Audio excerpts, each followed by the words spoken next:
In the ensemble methods, you've seen there are several variants which are basically either by bagging or boosting or stacking.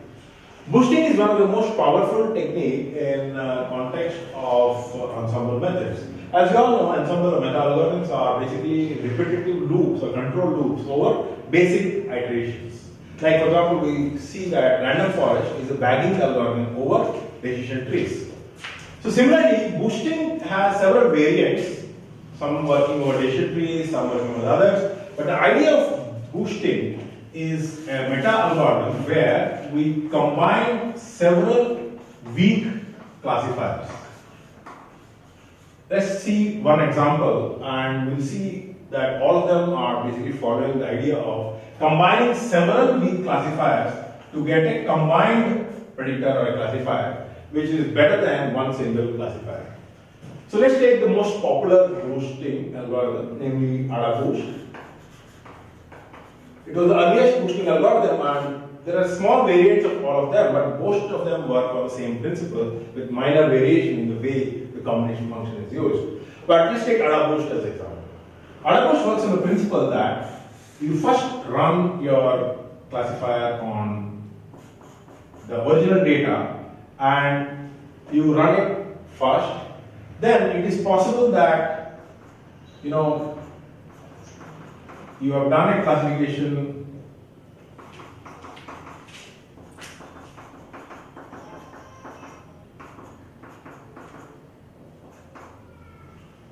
based on that.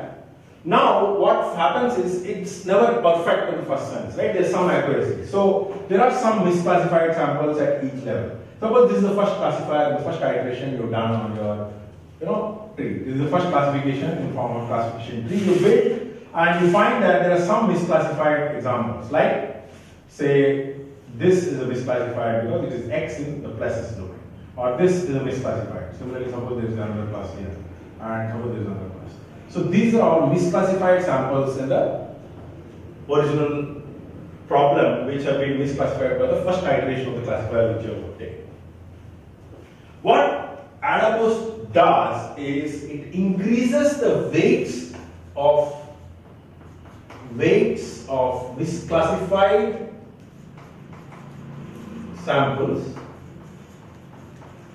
in the current iteration, so that now we have much larger data items corresponding to here.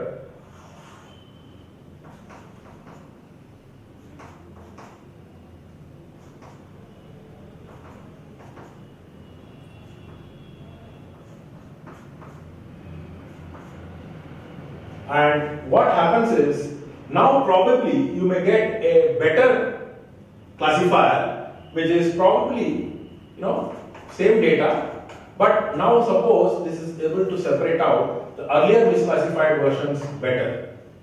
So what happens is, in this case, we are concentrating on only those data items which have been misclassified in the first iteration to be classified correctly in the next iteration.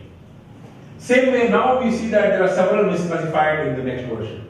We'll go on to a third step. So we can go on to a number of steps, maybe up to 10 steps, 20 steps, where each iteration you are boosting the misclassified data items and increasing their weight so that the probability of getting into the training sample is higher and they are better classified in the next iteration. You do the classification again, and then again, and again. But then, when you come to the end, you probably have 10 classifiers. The first one, C1, C2, C10. You don't discard any of them. What you do ultimately is, you try to create a weighted combination in terms of weighted combination of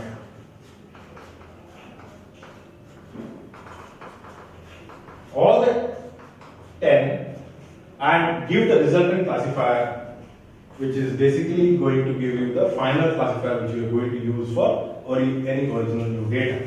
So what you've done here is you've taken the step of iteratively identifying misclassified data and boosting that to get better classification in the next one, and in the end we are actually using the combined classifier of all the classifiers to give the net classifier, which is important from the perspective of not only being able to address deficiencies in the previous class, but also being able to improve the overall classifier accuracy.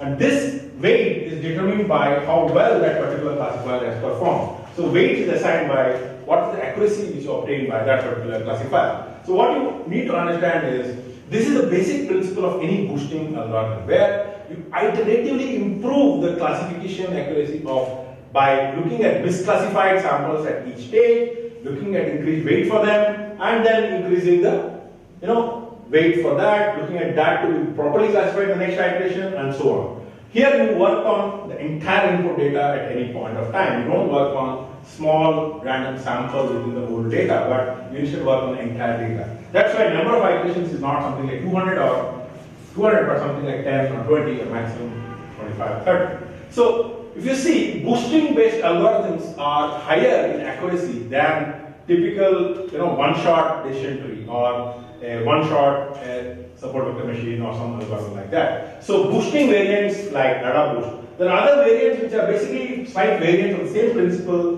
where the combinations are created slightly differently. Like for example, we have GBM, which is a gradient boosting machine, or XG boost, which is basically looking at same thing but doing it in a parallel fashion. But they are basically using the same concept of boosting misclassified at each stage, using the weighted combinations of all the classifiers together, or combination of all the weak classifiers to create one strong classifier. So in that sense, boosting is a very powerful ensemble machine learning algorithm for classification or category of algorithms. And this is one of the most popularly used set of algorithms in any data science foundations.